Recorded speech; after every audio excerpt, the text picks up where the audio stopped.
السلام علیکم اسٹوڈینٹس۔ بیٹا ہمارا آج کا موضوع ہے اسم نکرہ یعنی کہ اسم ذات۔ اسم ذات جو ہے وہ بھی اسم نکرہ کی ہی ایک قسم ہے اور اسم ذات کی 6 قسمیں بتائی جاتی ہیں، لیکن ماہرین زبان کی طرف سے اس تعداد میں کمی بیشی بھی کی جاتی ہے۔ اسم ذات کی اقسام کے نام ہیں اسم مصغر، اسم مکبر، اسم اعلیٰ، اسم جمع، اسم صوت اور اسم ظرف۔ اسم مصغر کس کو کہتے ہیں؟ اسم تصغیر یا مصغر وہ اسم ذات جو کسی اسم کی چھٹائی یا چھوٹا پن ظاہر کرے۔ مثلاً اگر ہمارے پاس اسم صندوق ہے تو ہم اس کو چھوٹا کیسے کریں گے؟ صندوق سے صندوقچی، بچہ سے بچونگڑا، پہاڑ سے پہاڑی، باغ سے باغیچہ، پگڑ سے پگڑی وغیرہ۔ یعنی کہ کسی اسم کی بڑائی کو اس کے چھوٹے پن سے ظاہر کرنا اسم تصغیر یا اسم مصغر کہلاتا ہے۔ دنیا میں اگر بڑی چیزیں پائی جاتی ہیں تو ان کے ساتھ ساتھ چھوٹی چیزیں بھی موجود ہیں۔ جب ہم کسی بڑی چیز کو چھوٹی چیز کے نام سے یا چھوٹے اسم سے ظاہر کرتے ہیں تو اس کو ہم اسم تصغیر یا اسم مصغر کہتے ہیں۔ اسم ذات کی دوسری قسم ہمارے پاس ہے اسم تکبیر یا اسم مکبر۔ وہ اسم ذات جو کسی اسم کی بڑائی یا بڑا پن ظاہر کرے اس کو ہم کیا کہتے ہیں؟ اسم مکبر۔ یہ اسم مصغر کا الٹ ہے۔ کیا ہے بچوں؟ یہ اسم مصغر کا متضاد ہے۔ یعنی پہلے ہم نے پڑھا کہ کسی بڑی چیز کو چھوٹا کرنا، اور اس میں ہم پڑھیں گے کہ کسی اسم کی جو چھوٹا ہے اس کو بڑا کیسے کرتے ہیں۔ مثلاً شاہراہ، گٹھڑ، مہاراجہ، گڑیال وغیرہ۔ تو بیٹا اس میں یہ ہے کہ جیسے ہمارے پاس اگر راہ ہے تو اس کا بڑا کیا ہوگا؟ شاہراہ۔ اگر گٹھڑی ہے تو بڑا گٹھڑ ہوگا، اور مہاراجہ، راجہ کا بڑا کیا ہوگا؟ مہاراجہ۔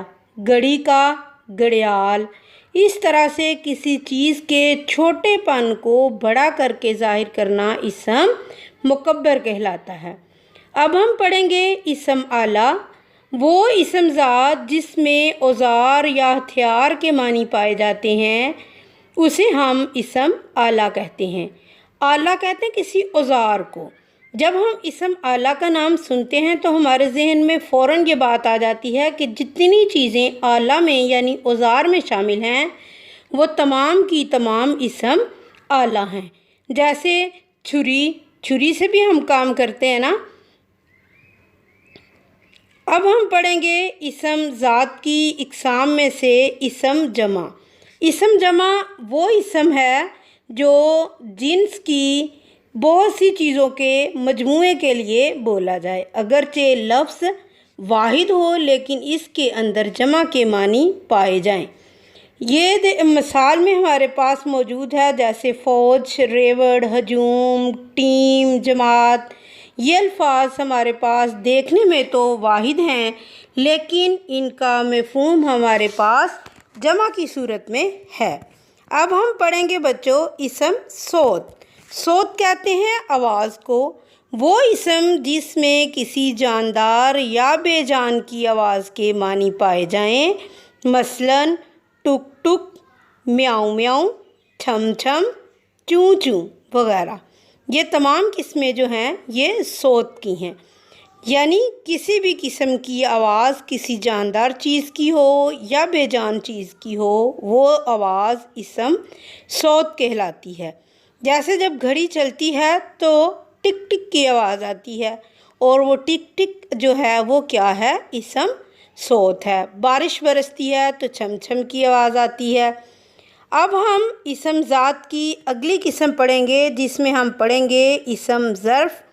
وہ اسم جس میں وقت یا جگہ کے معنی پائے جائیں، جیسے باغ، مکان، اسکول، شام، دوپہر، رات وغیرہ، یہ تمام جو ہیں جن میں وقت یا جگہ کا تعین کیا جاتا ہے، اس کو ہم اسم ظرف کہتے ہیں۔